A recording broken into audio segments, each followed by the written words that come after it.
love, love, love. Tweet, tweet. Woo! Love. Please. Thank you.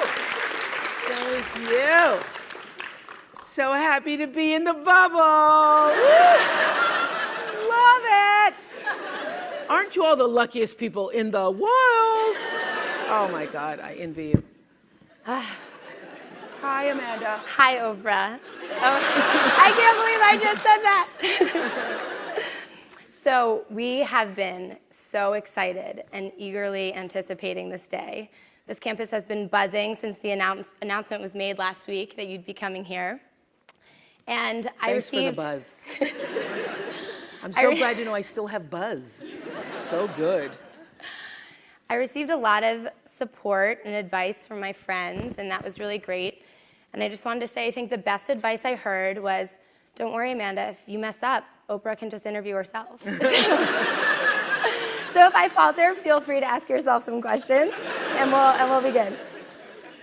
But to get things started, I thought we'd frame today's talk with framing 3 sections with quotes of yours that you shared after wrapping up your 25th season and final season of The Oprah Winfrey Show.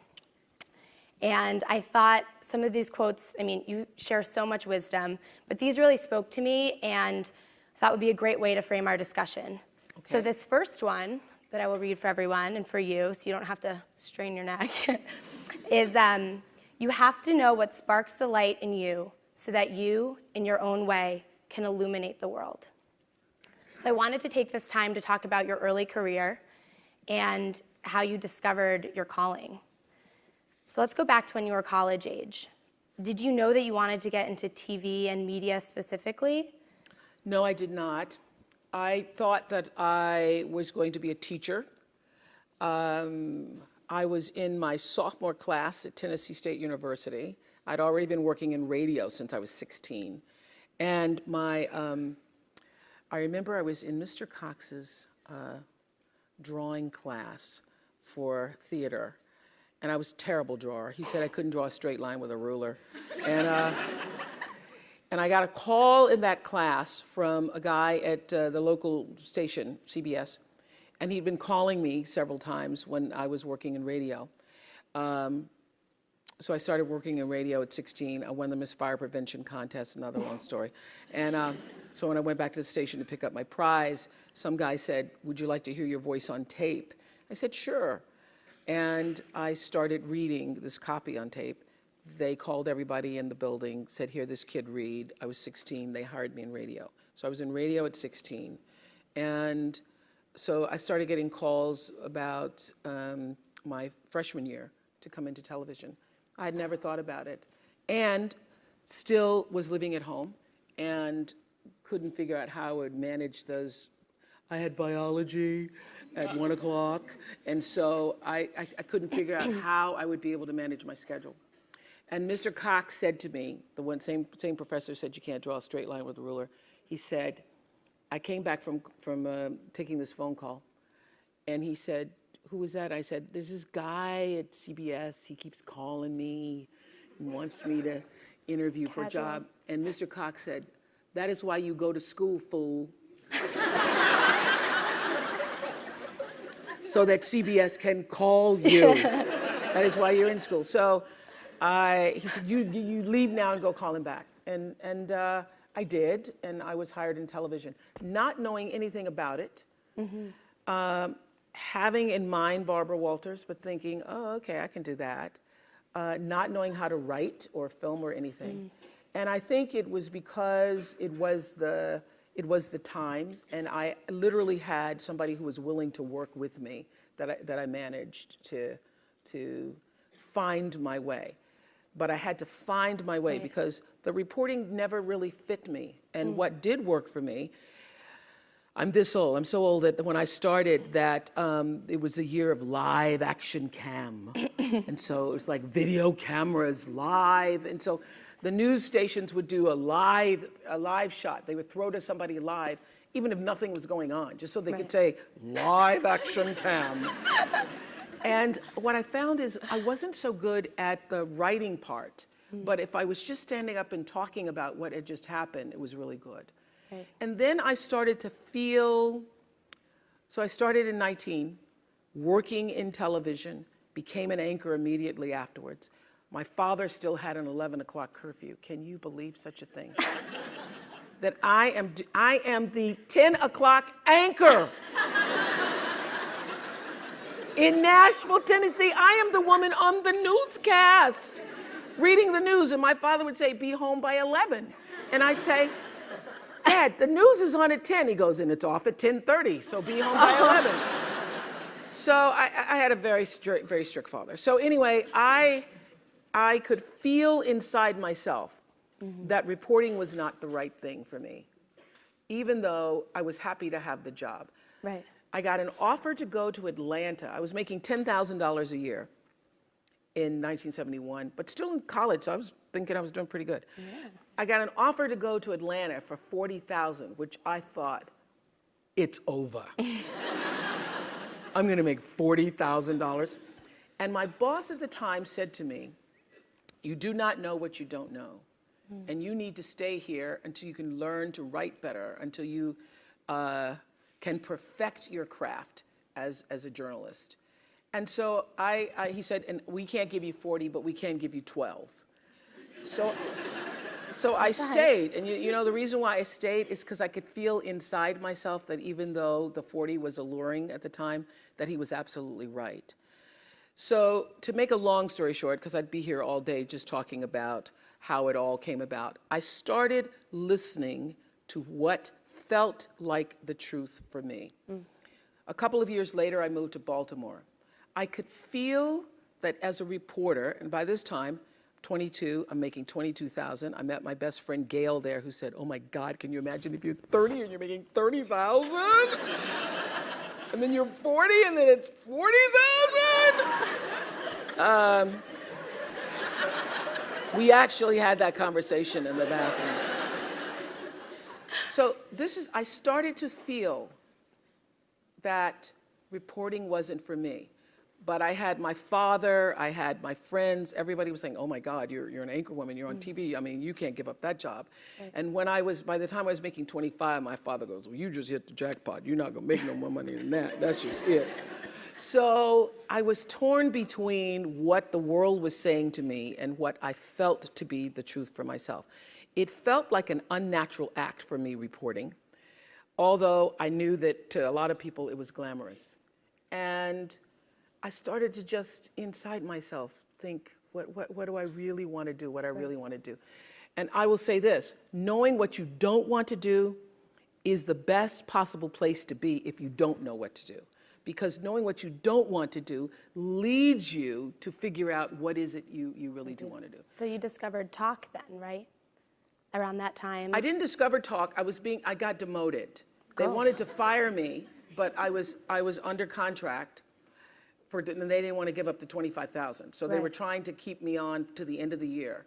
So they put me on this talk, this is the way life works. They put me on a talk show to try to avoid having to pay me the contract out. And the moment I sat on the talk show, interviewing the Carvel ice cream man and his multiple flavors, I knew that I had found home for myself.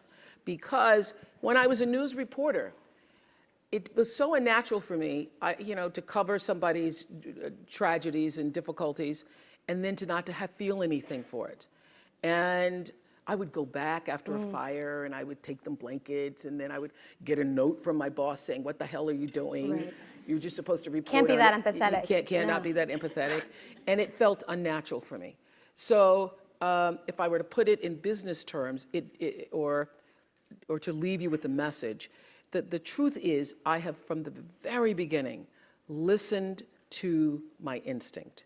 All of my best decisions in life have come because I was attuned to what really felt like the next right move for me. And so it didn't feel right. I knew that I wouldn't be there forever. I never even learned the streets in Baltimore because I thought, I was there longer than I thought. I was there 8 years. I should have learned the street. But I kept saying to myself, I'm not going to be here long. I'm not going to be here long. I'm not going to be here, so I'm not going to learn the streets. So when I got the call to come to Chicago, after starting with a co-anchor and working in talk for several years, I knew that it was the right thing to do. And I knew that even if I didn't succeed, because at the time there was a guy named Phil Donahue, who was the king of talk, and was on in Chicago, and every single person except my best friend Gail said, "You're going to fail." Every single person when I left, my bosses by this time thought I was terrific and said, you're walking into a landmine, you're gonna fail, Chicago's a racist city, you're black, you're not gonna make it. Everything to keep me staying. They then offered me a car and an apartment and all this stuff. And I said, no, if I fail, then I will find out what is the next thing for me, what is the next true thing for me. It felt right to you, so you went for it. Because it felt like, this is now the move I need to make. And I was not one of those people, all of my, the people who worked with me in news, they would have their tapes and they'd have their stories and they'd have, resumes ready. I didn't have any of that because I knew that the time would come where what I needed would show up for me. Okay. And when that showed up, I was ready. Because my definition of luck is preparation meeting the moment of opportunity. Right. And I was prepared to be able to step into that world of talk in a way that I knew I could do it. Great. So often in your career, I'm sure you are a minority, perhaps as the only woman, the only black person, the only person from a poor family. Did this affect you on your professional path? And how did you navigate situations in which you might have felt more alone? And now, how did that impact how you lead and how you might help people who may be feeling that same thing? Okay, man, that's a lot of questions. I'm sorry. All right, let's. I have to put my glasses on. I figured I had you here. I was gonna ask as much as I could. So Amanda went deep on me there for a minute there. Whoa, back up, sister girl. Come on, back up. First one is. So how did you navigate situations in which you might have felt more alone? Always the only woman in the room. Still walk in, only woman in the room. And there's a room full of white men, usually older. Thrills me, just thrills me. I just love it. Usually the only black person in the room. Also, never really concerned me because I don't look at people through color. I didn't get to be where I am and who I am by looking at the color of people's skin.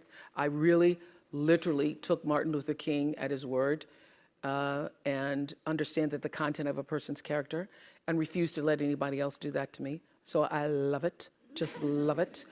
And there's a wonderful phrase by Maya Angelou from a poem that she wrote called To Our Grandmothers, that she says, when I come as one, but I stand as 10,000. So when I walk into a room, and particularly before I have something really challenging to do, or I'm going to be in a circumstance where I feel I'm going to be, up against some difficulties, I will literally sit and I will call on that 10,000.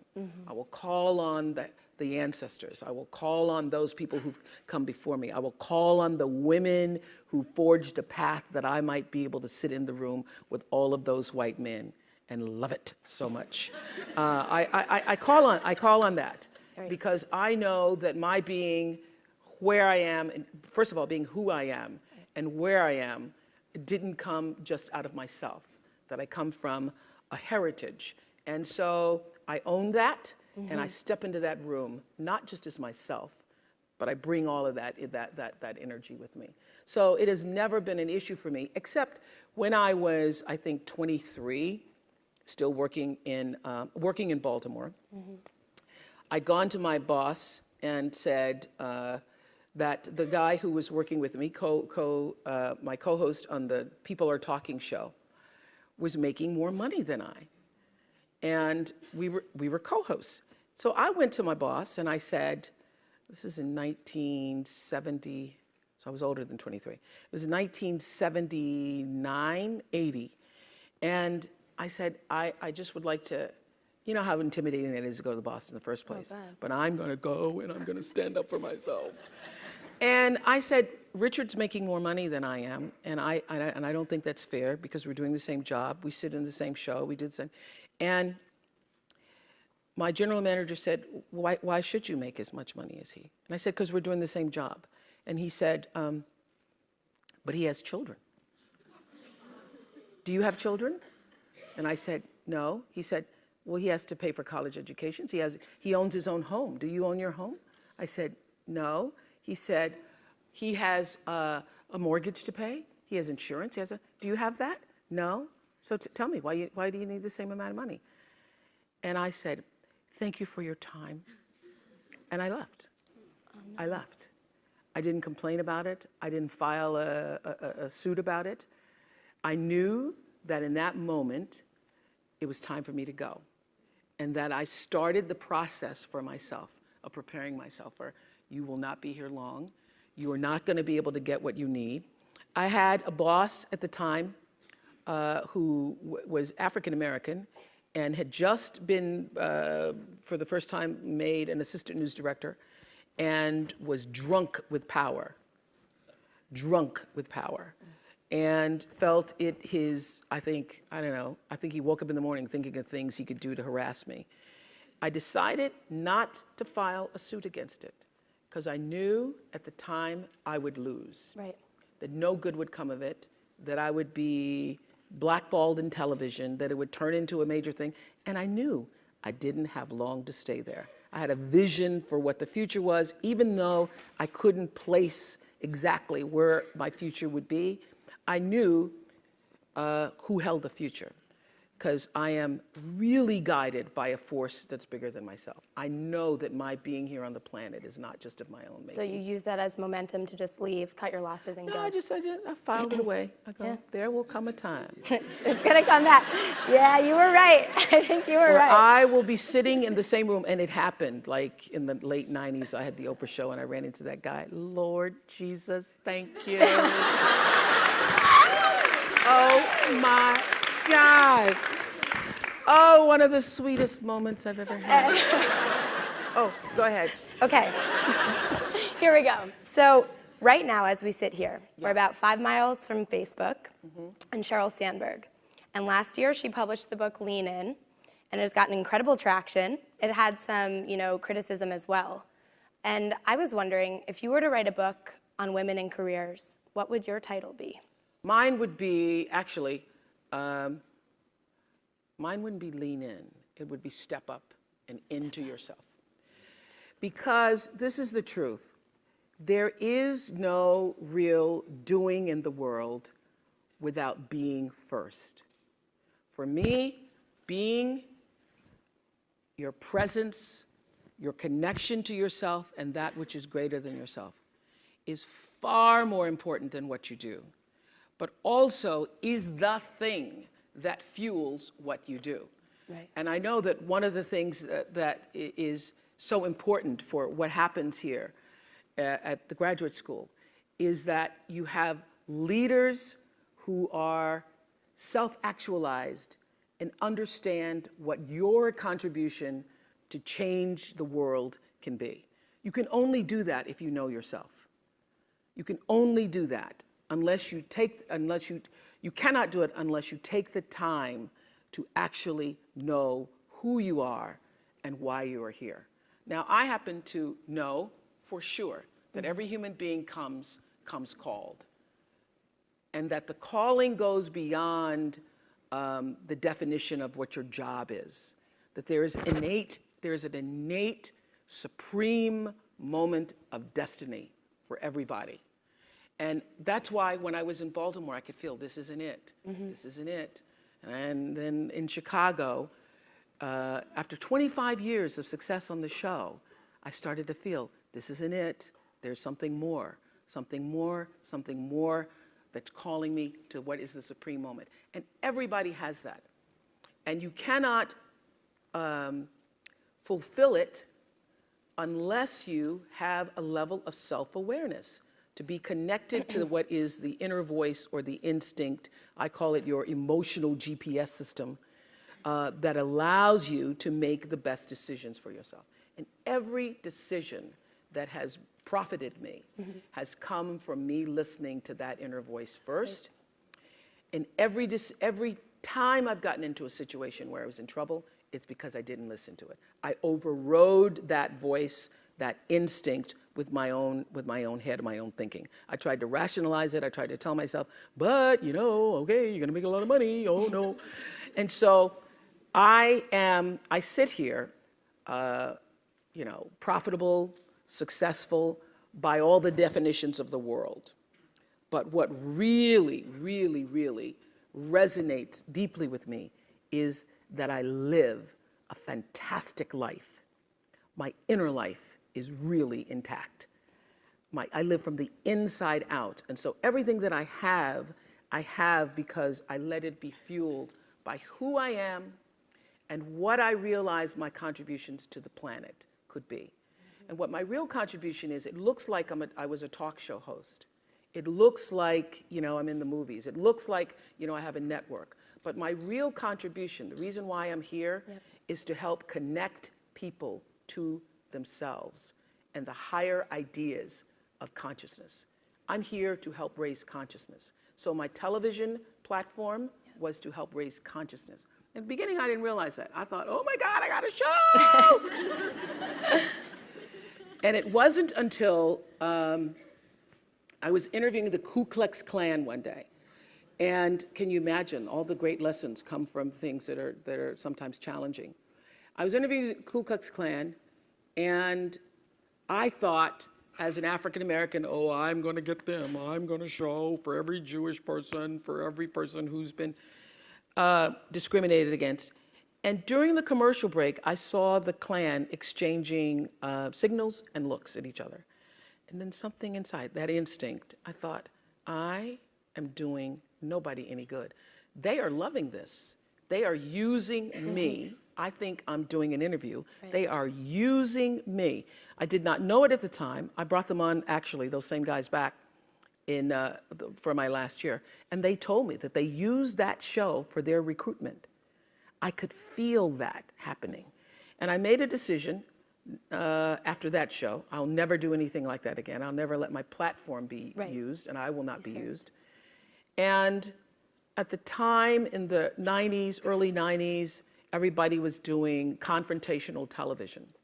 And I thought I was above the fray, because I'm not like Jerry Springer. I don't do that. So in my egoic delusion, I thought, because I am not that bad, I'm really not bad. But I was doing confrontational television. I thought I was exposing men with affairs. We happened to have a guy on who was talking about how he'd had an affair with his wife, and he was crazy enough to come on with his wife and his girlfriend. People ask me, why do people do that? It's because nobody ever asked him. So you say, would you come on with your wife and your girlfriend? He goes, sure. He was thinking. He was thinking. So he comes on with the wife and the girlfriend. This is a life-changing moment for me, the Klan and this moment.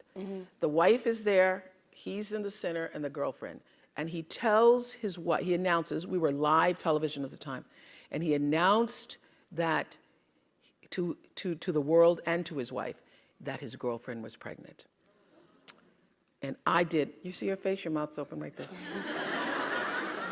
I did exactly that. I went, oh my God. And you could hear the gasp in the audience. And I literally, really, it still makes my eyes water to think about it. I looked at her face and I felt her humiliation. I felt her shame. I felt it. And I said, never again. I will get out of television if I have to do this. And I went and I had a meeting with the producers, because I just had the Klan before, now I got the adulterers here. And some uplifting show, I must say. And I said to the producers, we are going to change. We're going to turn this around. And I am no longer going to be used by television. I am going to use television. What a concept. I'm going to use television as a force for I didn't say at the time for good. I said, you know, let's think about what we want to say to the world and how we want to use this as a platform to speak to the world. How do we want to see the world change? How do we want to impact the world? And then let all of our shows really be focused and centered around that. I then said to the producers exactly what I said to you backstage. Do not bring me a show unless you have fully thought out what is your intention for doing it. Because if there's a religion or a mantra or law that I live by the third law of motion in physics, which is Stanford, which is for every action, there's an equal and opposite reaction. That is my religion. I know that what I'm thinking and therefore going to act on is going to come back to me in a circular motion, just like gravity, like what goes up comes down. And so what also propels the action is the intention. So I don't do anything without being fully clear about why I intend to do it, because the intention is going to determine the reaction, the result, or the consequence in every circumstance. I don't care what it is. So I said to my producers, come to me with your intention at whatever it is, whatever shows you're proposing, whatever ideas you're proposing. And then I will decide based upon the intention, do I really want to do that? Is this how we want to use this platform? And that really is the secret to why we were #1 all those years, is because it was an intention-fueled, intention-based, coming out of purposeful programming. Yep. Yeah, that's what it was. Great, and that's a perfect segue to go to our second section, which I read this quote and it just struck me as so true, and I wanted to delve into it. I've talked to nearly 30,000 people on this show, and all 30,000 had one thing in common. They all wanted validation. I will tell you that every single person you will ever meet shares that common desire. So, Oprah, you are a true Renaissance woman. You know, you have your own network, you had this amazingly successful show for 25 years, you've been in movies, you are one of the most important philanthropists of our time. So, what are the qualities? I love hanging around you. What else should I say? I'm just taking it all in. Really. I love it too. No, So you know, the part I love the most is Renaissance woman. As you said that, I went, what does that really mean? But I don't know, but I like it. I was a history major, so it seemed like a natural. I'm a Renaissance woman. Who knew? Okay, go ahead. Good, I'm glad you like it. What are the qualities of your leadership that make you successful at such diverse pursuits? And what works in one area that maybe doesn't work in another? Well, I tell you, it works in all areas because my life is fueled by my being. Yep. And the being fuels the doing. So I come from a centered place. I come from a focused place. I come from compassion. It's just my nature. I come from a willingness to understand and to be understood. Right. And I come from wanting to connect. I mean, the secret of that show for 25 years is that people could see themselves in me. All over the world, they could see themselves in me.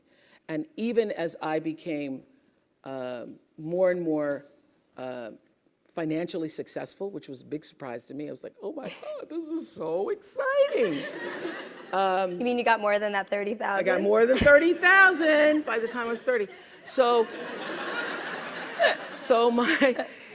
But what I realized is through the whole process, because I'm grounded in my own self, that although I could have more shoes, my feet stayed on the ground, although I was wearing better shoes. These are kind of cute today, too.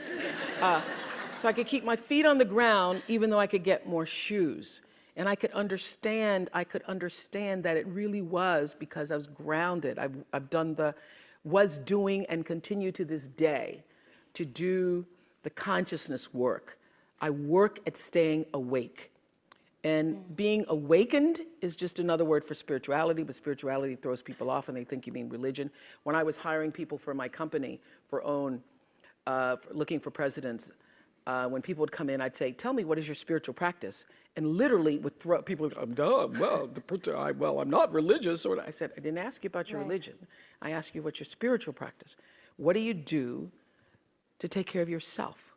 What do you do to keep yourself centered? What do you do to the, and one woman started crying, that's not the person. So that's a sign. That's a sign. So to answer your question, everything is fueled that comes from me really wanting to be a better person on earth. And this is what I know to be true.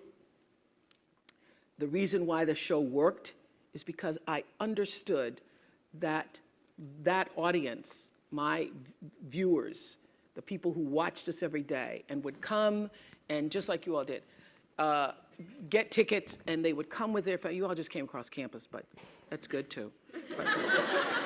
But people would come from all over the world just to be there with their aunts and their mothers, and they'd come with their cousins, and there'd be a few men in there going, what the hell? How did I do this? Or saying, well, I went to Oprah with you. I went to Oprah. And at least give me clear for 3 or 4 weeks. I went to Oprah with you. I had such regard for that. And I just had a conversation with John Mackey, who runs Whole Foods, and has written this fabulous book. You should get it, called Conscious Capitalism. And he was talking about how the investment in the stakeholders, the people who you are serving, that connection between the people who you're trying to serve and sell to, is equally as important as the people who you're buying from, equally as important as the people who are, supporting you financially, as your stockholders if you are, a public company. So I always understood that there really was no difference between me and the audience. At times I might have had better shoes, but at the core, of what really matters, that we are the same. And you know how I know that? Because all of us are seeking the same thing. You're here at this fabulous school, and we'll go out into the world and each pursue based upon what you believe your talents are, what your skills are, maybe your gifts are, but you're seeking the same thing. Everybody wants to fulfill the highest, truest expression of yourself as a human being. That's what you're looking for. The highest, truest expression of yourself as a human being. And because I understand that if you're working in a bakery and that's where you want to be, and that may be what you've always wanted to do, is to bake pies for people or bake cakes for people or to offer your gift, then that's for you. And there's no difference between you and me, except that's your platform. That's your show every day. So my understanding of that has allowed me to reach everyone. And there's no way that you wouldn't, because that's what I truly feel. And when I sit down to talk to somebody, whether I'm talking to a murderer, I sat down, I interviewed a guy who'd killed his twin daughters. I've interviewed child molesters, trying to figure out what it is they do and why they do it. Obviously, lots of people who've been victimized through molestation. Presidents, politicians, Beyonce herself. Beyonce. At the end of every interview, the murderer to Beyonce, the question everybody asks that you mentioned is, was that okay? How was that? Everybody says that. And now I just wait for it. Was that okay? Was that okay? And when I finish, I'll say to you, was that okay? I'm going to ask you too. Okay. You're very okay. You're doing very Oh, okay. thanks. Very okay. Very okay. So what I started to sense, is that there's a common thread that runs through every interview. It doesn't matter what it is or what it is about. Everybody wants to know. And this is the truth. All of your arguments are really about the same thing. It's about, did you hear me? Did you see me? And did what I say mean anything to you? That's what everything's about. So the reason why I left my boss's office when I was asking for a raise, I knew he didn't hear nor see me, neither. And that I was not going to get the validation that I needed. Now, I couldn't articulate that at the time. I just knew, let me get out of here. But now I know, I could feel inside myself, I'm not going to get the validation that I'm looking for. I also know that that's what every human being is looking for. They're looking to know, are you fully here with me? Are you fully here, or are you distracted? That's what your children want to know. That's what the people you work for want to know. That's what you want to know, is did you hear me? And every argument isn't about whatever it is you think you're arguing about. It's really about, but can you hear me? And many people have even said it. Have you not said it? You're not hearing me. Yeah. You're not hearing me. So having that understanding, and I would have to say that the show, one of the reasons why I live such a fantastic life is because I pay attention. I pay attention to my life. And your life is your greatest teacher.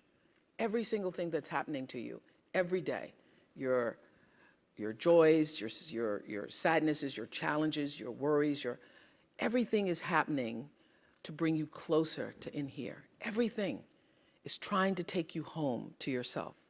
And when you're at home with yourself, when you're solidly there, connected to whatever you call creation, even if you don't call it anything, connected to an energy force that has unlimited power for you, when you can connect to that, you are your best. One of my greatest lessons came from a guy who wrote a book called Seed of the Soul. I was doing him on the show, and I started talking this consciousness, spiritual talk, 2 months after I started the show. And my producers would all be like, oh God, there she goes again. But I knew that even though masses of people were not tuning in for that the whole purpose of that platform was to try to lift people up. And now I have a network, and I can articulate what it is I'm trying to do. I'm trying to bring little pieces of light into people's lives. Because what is my job? My job is not to be an interviewer. My job is not to be a talk show host or just to own a network. I am here to raise the level of consciousness, to connect people to ideas and stories so that they can see themselves and live better lives. Thank you. I want to shift gears and focus a bit on philanthropy. Are you worried about getting all your stuff in? No, we're doing great. We're just going to keep going. I think everyone likes this, right? We're good? Okay, good. Okay.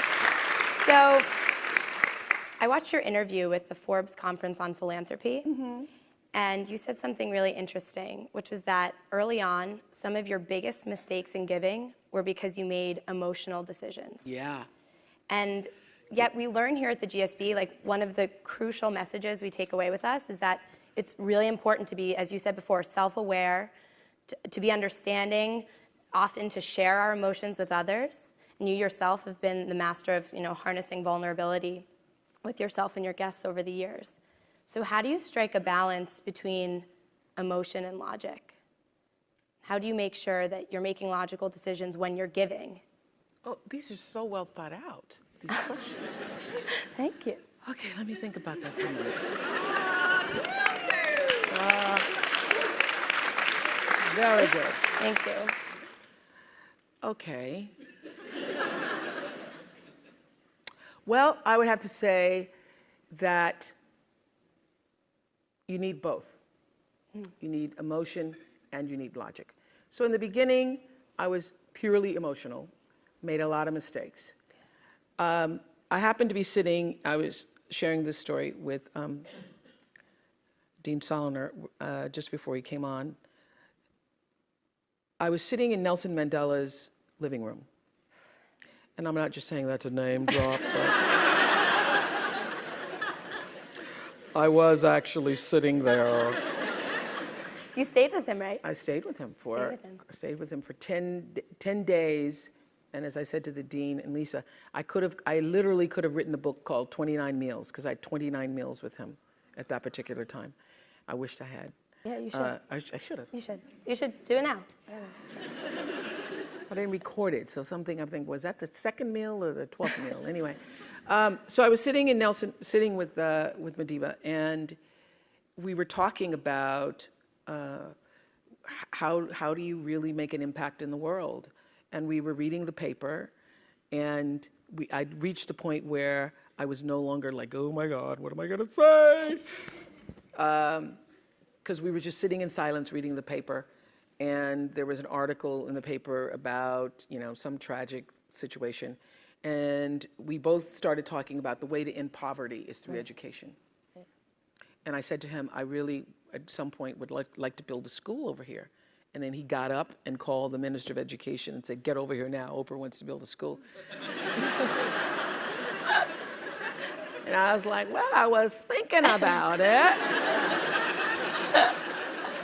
I didn't say I wanted to do it today. But we literally started the process then. Wow. It was an emotional decision for me in that I think philanthropy should come out of you. Your doing should come out of your being. Everybody knows my story as a poor Negro child growing up in apartheid Mississippi. And if it were not for education and being born at the right time, because I was literally born in the year of desegregation, 5 years before, 3 years before, 2 years before, nobody would have even had the hope that my life could have been any different. So because I was born at that time and literally moved out of Mississippi by the time I was in my first classroom. I was in kindergarten, wrote my kindergarten teacher a letter. Miss New, I said, dear Miss New, I do not belong here. Because I know a lot of big words. And then I wrote every big word I knew. Elephant, hippopotamus, Mississippi, Nicodemus, Shadrach, Meshach, and Abednego from the Bible. So, and then Miss New says, who did this? I said, I did. So then they marched me off to the principal's office. Only time I was ever in there. Principal's office. Principal made me sit and write those words again. And I got myself out of kindergarten, into first grade. Oh my God. First grade, skipped second grade, hello her. The Renaissance began. Yeah.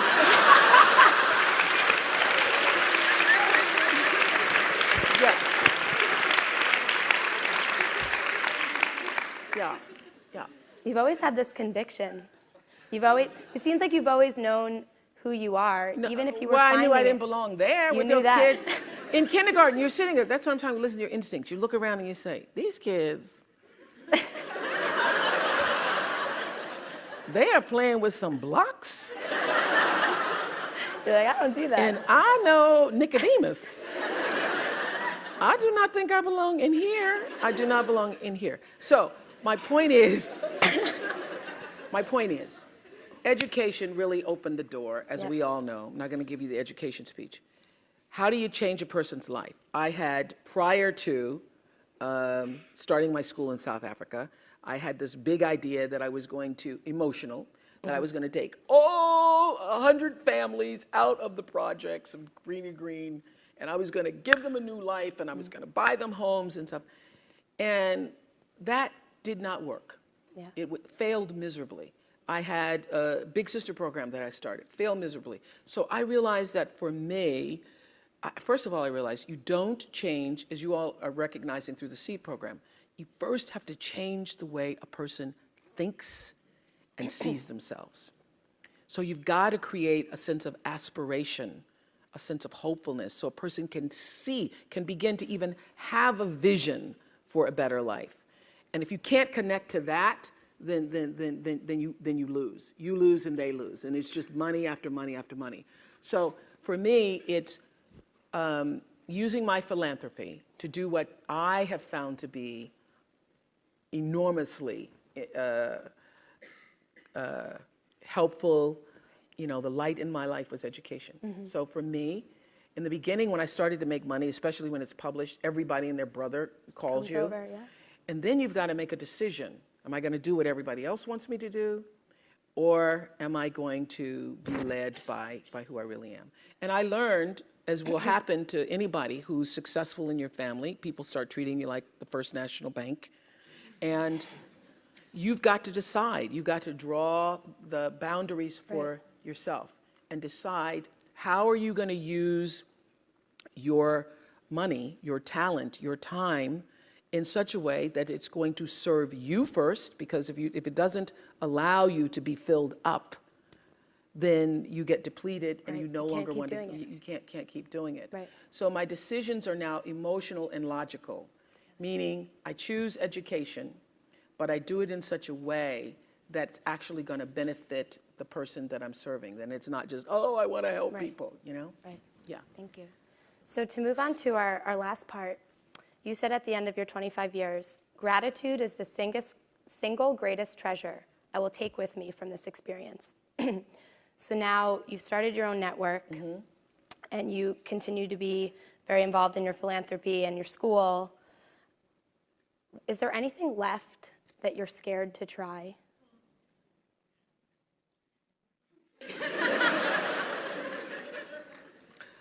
Whoa, Amanda. You must have been up all night long. I prepared a little bit, just a little. Oh my goodness, anything left that I'm scared to try?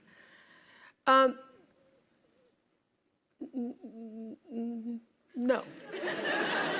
No, and I'm just trying to think of what, I'm trying to think, well, is there something that I hadn't thought of? Well, because there's not much you haven't done. So. Well, but I stay in my lane. Yeah.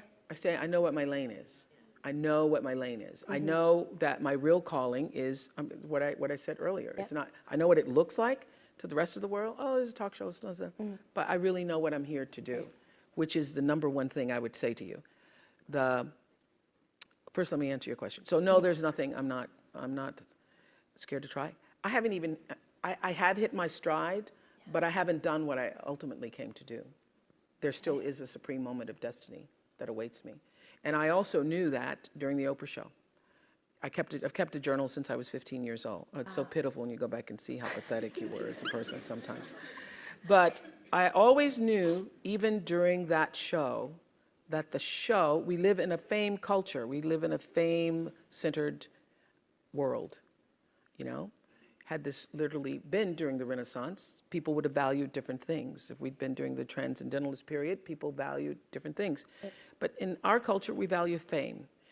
So I always understood that that was the basis for me being known in the world, because people wouldn't be able to hear you unless you came with some swag or swagger, you know? And I also understood that that was just the foundation to be heard, but that there was a lot more to be said. So for me, owning a network or being a part of a network is about continuing to use that platform to raise the consciousness. I do a show on Sundays, which you can stream live, called Super Soul Sunday, where I literally talk to thought leaders from around the world and ask the questions. Not as good as you, I'm going to consult with you. Ask the questions in life that really matter, to get people thinking about what really matters in their lives. And the responses that I get from people just regarding that show let me know that I'm on the right track, I'm moving in the right direction. And so I'm not afraid, because I know that all of us have limited time here. But the real question is, who are you and what do you want to do with it? And how are you going to use who you are? My favorite line from Seed of the Soul is, when the personality comes to serve the energy of your soul, that is authentic empowerment. So as graduates of this great school, to take what you've learned here, to take what is a part of your nature and what you've developed as skills and what really feeds your passion, to take that and to align that with the deeper potential and possibility of your soul's coming. When you align your personality with what your soul came to, and everybody has it, align your personality with your purpose, and nobody can touch you. And you wake up every day and you are fired up. You just like, oh my God, another day. It's so great. Because everybody has a purpose. So your whole thing is to figure out what that is. Your real job is to figure out why you're really here, and then get about the business of doing that. Okay. That's it. So we all know now what we have to do, right? When we leave? Yeah. So Oprah, thank you so much. Are we going to take some questions? Yeah, so that's what I wanted to say. I'd love to everybody open has a it up. class at 1:15, right? Okay, I'll get you out of here. They told me hard out, 1 o'clock. But so I think do we have a first question from Twitter coming forward? Thank you all for tweeting throughout the session. The first question asked today was Matt Cecido, who asked, "Will you marry me?" Oh, looks like he's up there. He's waiting. Matt, where's the ring? Matt, do we need marriage?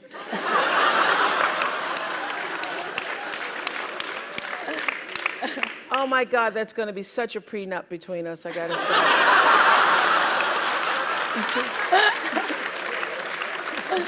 What else you got, Andre? Thank you. And then we had Javier Hernandez, who asked, "Oprah, who has been your favorite interviewee and why?"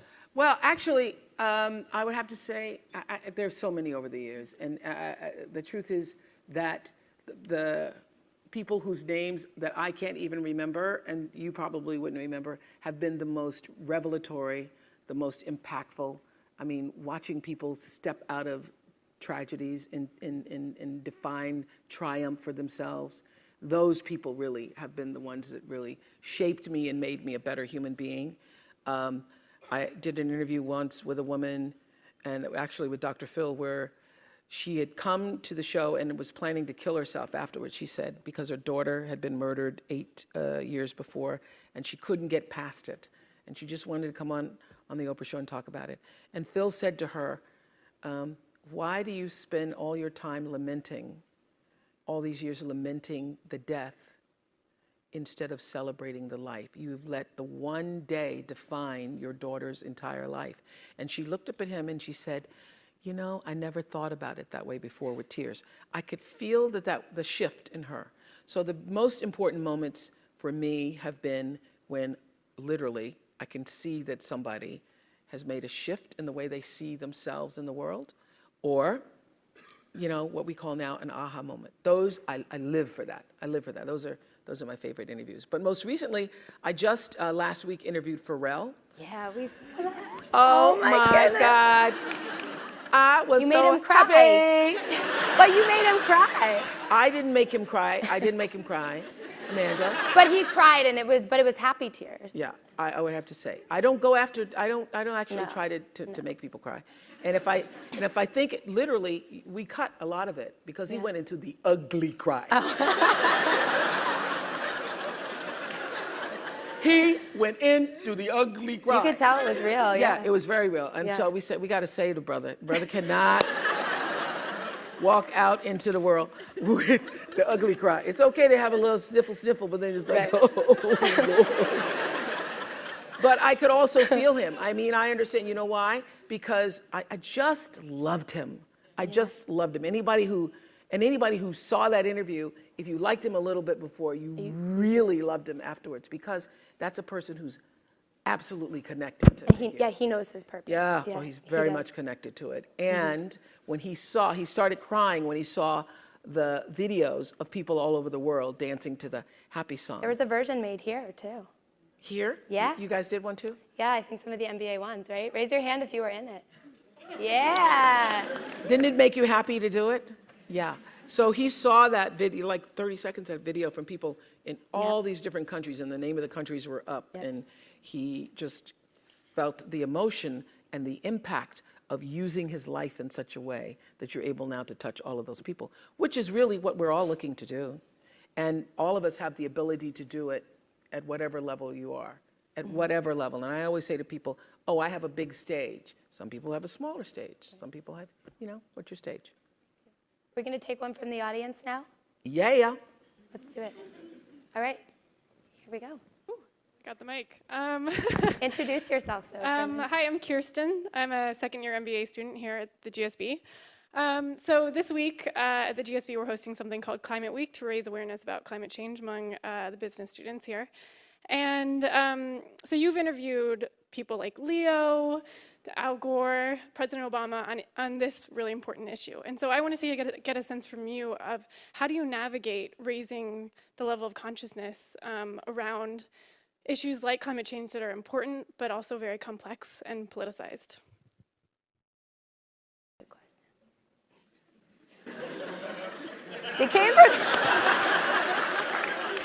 Became prepared today, huh? Wow. I do not know the answer to that question. I do not know. If I knew that, I would have like made it a club, and we would have. I would have had everybody come join my environmental club. No, I don't know. That is such a complex, beautiful question. And the fact that you were even asking it or engaged in the process of trying to figure out the answer thrills me, because that's what would happen here at Stanford. So, but I really do not have an answer to that question. Wow. Thank you. Thank you. Do we have time for one more? You have to, because you can't end on a question I couldn't answer. No. Here we go. I came here to get stumped, yeah. Hi, Oprah. My name is Melissa, and I wanted to know, how do you think about balancing selflessness with selfishness? Selflessness. With selfishness. Why are you asking me that question? It's kind of the tension between putting yourself first and okay. also taking care of others. Okay. Well, I would say this. Everybody's heard the whole oxygen mask thing.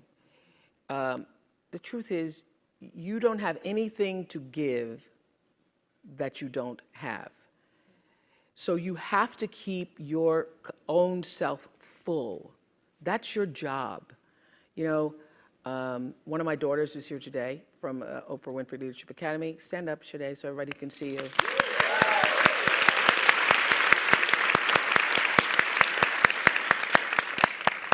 You're going to end your first year soon. Oh my God, it's first year.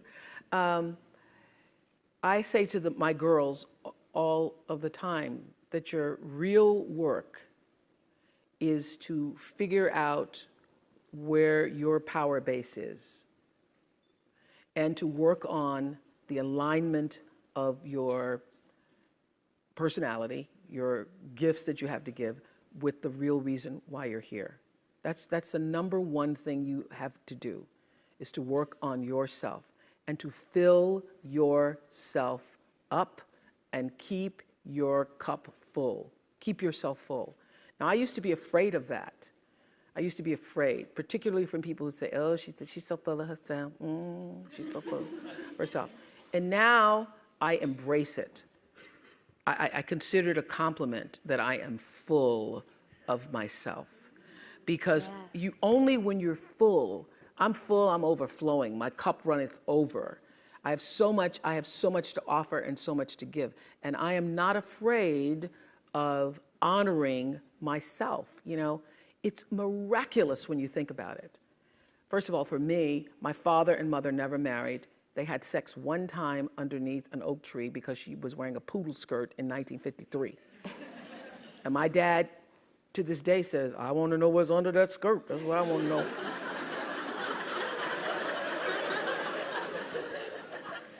He wanted to know what was under the skirt. They didn't really have a relationship. She wanted one, but, you know, he went under the skirt and then that was it.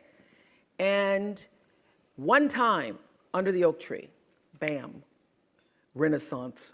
Woman is born. It happened there. That's why I know my life is bigger than that. My life has to be bigger, as yours is, bigger than a poodle skirt. It's much bigger. The design, the reason why I'm here is much bigger than, oh, I think I want to see what's under there. So the ability to take care of that, to honor yourself and that which is greater than yourself, that which was the reason for your being here. There's no selflessness in that, because only through that do you have the ability to offer yourself, your whole self, your full expression of who you are to the rest of the world. So I remember the very first time I had a life coach, they weren't called that at the time, but an expert on, who shared with our audience, the women, she did a list and say, where are you on the list? And literally in that audience, women booed her when she said, put yourself top of the list. This was in 1992. In 1992, the idea of being top of your own list was people like, how dare she, and she doesn't have children. I said, she didn't say abandon your children and go running in the streets. She just said, put yourself at the top of the list. Nurture yourself. Honor yourself. Stop the crazy mind chatter in your head that tells you all the time that you're not good enough. Because that's the number one, I found too, issue with everybody. The reason people say, you know, how was that? How was that? It's because you want to know, how do you measure up? Well, to know that you're just being here. You're just being here. However that sperm, bam, hit that egg. However that occurred for you, that your being here is such a miraculous thing, and that your real job is to honor that, And the sooner you figure that out, oh, wow, I'm one of the lucky ones. I got to be here. So how do you continue to prepare yourself to live out the highest, fullest, truest expression of yourself as a human being? And I just want to end with this. Yeah. There are no mistakes. There really aren't any, because you have a supreme destiny.